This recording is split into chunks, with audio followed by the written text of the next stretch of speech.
apiculteurs et leurs abeilles. Les structures du marché sont devenues, se sont concentrées, enfin, on a des concentrations importantes avec, par exemple en France, un opérateur qui conditionne 16 000 tonnes de miel, qui est essentiellement un conditionneur, même si son miel il le vend sous des appellations comme l'apiculteur, qu'il n'est plus, et il est un pur conditionneur, 16 000 tonnes de miel, pour une consommation vendue en hypermarché qui est de l'ordre de 22 000 tonnes de miel, et pour une production nationale par les apiculteurs qui a encore baissé ces derniers temps, qui tournerait vraisemblablement autour de 12 000 à 14 000 tonnes de miel. Donc on a également dans la structure du marché des choses qui sont très problématiques pour maintenir une production locale par une multitude d'apiculteurs. Les végétations, on disait tout à l'heure, les productions sont en régression. On voit là, sur une échelle de temps de 6 ans, l'évolution dans différents sites de production. Il n'y en a qu'une qui fait un peu bande à part, c'est la production de champagne où je suis, qui est figurée en vert. Mais comme c'est une monoproduction, une production sur une seule ressource, on a quand même des grosses fluctuations, mais une fois qu'on a supprimé les fluctuations et on lime les pics, on se rend compte qu'il y a une certaine constance. Donc ailleurs, on a des réductions massives de production. Ensuite, ce qui est intéressant, c'est d'essayer de corréler ça à l'évolution des surfaces de différents végétaux cultivés en France qui ont un intérêt pour l'apiculture. Et on voit que les surfaces, par exemple, en tour de sol, peuvent fluctuer de pratiquement 850 000 hectares à 450 000 hectares en l'espace de peu de temps. Elles peuvent remonter d'ailleurs, c'est ce qui se passe d'ailleurs en ce moment, mais elles peuvent aussi baisser.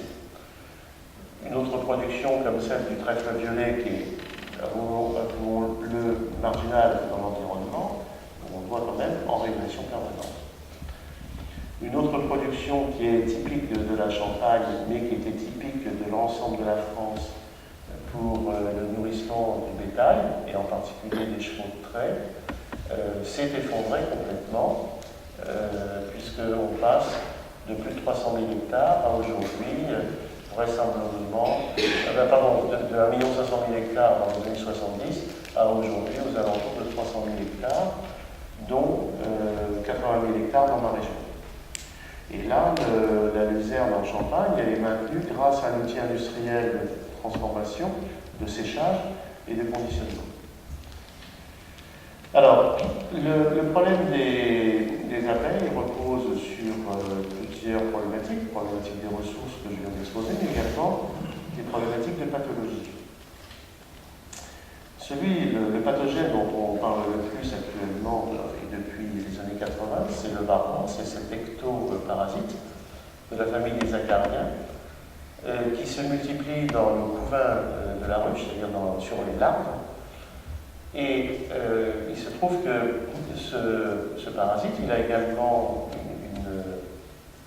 un statut de parasite phorétique, c'est-à-dire qu'il est présent sur des individus abeilles adultes, et que donc il fait la navette, on va dire, entre des individus immatures, les larves, et des individus adultes, les abeilles.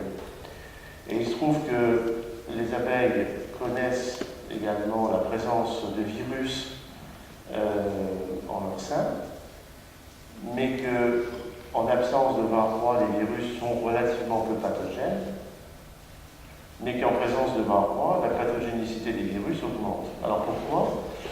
Parce que des virus qui ne posent pas de problème à une abeille adulte posent des problèmes à une abeille juvénile, une abeille larvaire, et des virus qui sont présents sur une abeille à l'état de larve, qui ne lui posent pas de problème, posent des problèmes également à une abeille adulte.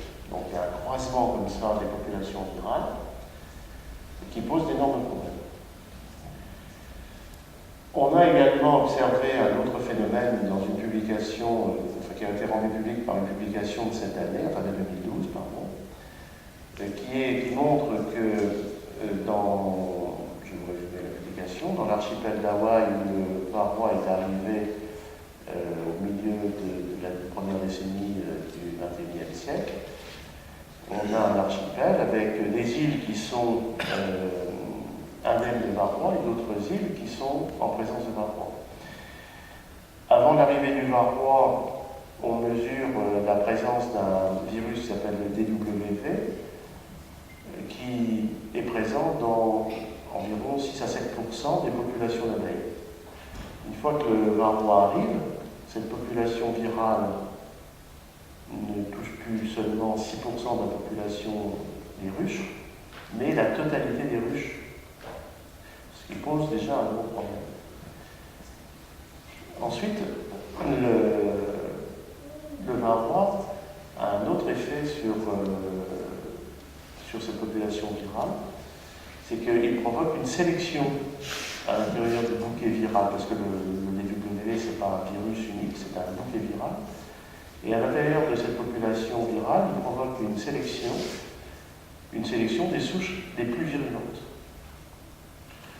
Donc, on a 3 phénomènes qui se cumulent. La généralisation de la présence du virus, l'exacerbation de sa virulence, et une fois que cette exacerbation de la virulence s'est installée, il y a très peu de chances de pouvoir contenir la pathologie par les processus naturels qui sont présents dans la ruche. Car en dehors des défenses immunitaires naturelles de la ruche, nous n'avons pas de moyens pour lutter contre le virus de la ruche. On a un deuxième parasite, cette fois-ci,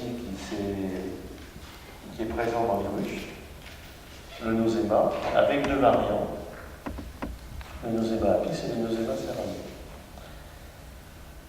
Vous avez là une photo en microscopie électronique par balayage qui nous montre une population de nosema apis en période de multiplication-sporulation, explosion de la cellule épithéliale, et vous voyez les cellules qui sont chargées de spores en nombre extrêmement important.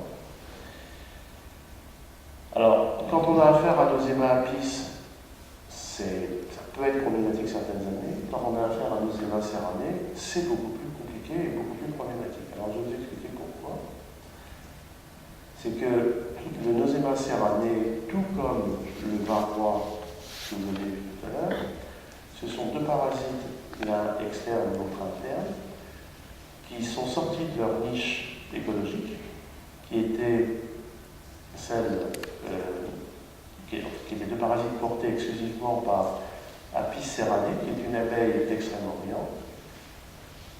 Et cette abeille d'Extrême-Orient, en contact avec notre abeille à nous, Apis mellifera, a donné à notre abeille, a contaminé notre abeille par ces 2 parasites-là. Le varroa est arrivé en 82 en France. Il est extrêmement présent partout. Il est très difficile à contenir. Il développe des résistances aux acaricides qu'on utilise en apiculture. Quant au nosema ceranae, on l'a identifié en 2005 par un processus d'analyse en PCR. Et à partir de 2007, on a constaté en France qu'il remplaçait le nosema apis dans sa niche écologique. Donc le nosema ceranae n'a pas coévolué avec Apis mellifera, notre abeille, ce qui le rend éminemment pathogène.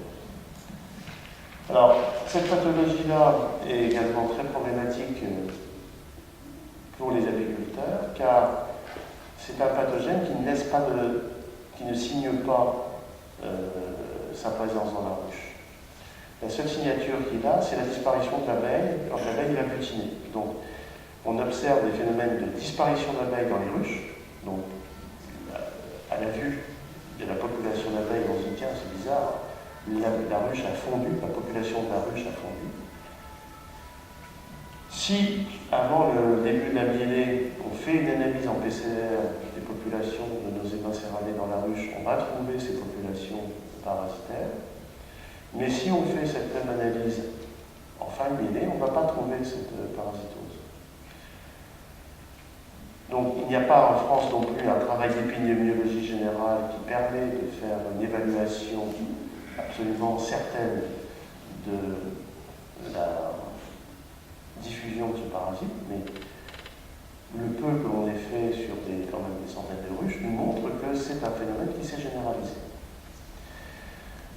également qu'il y avait une certaine prévalence en fonction de facteurs environnementaux et en particulier de la température et de la météo.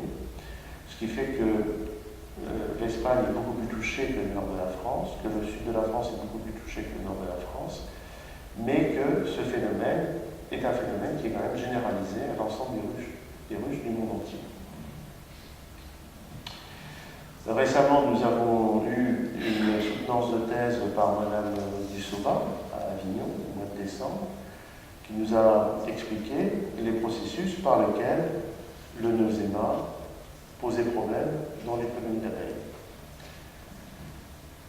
Je résumerai ça à travers quelques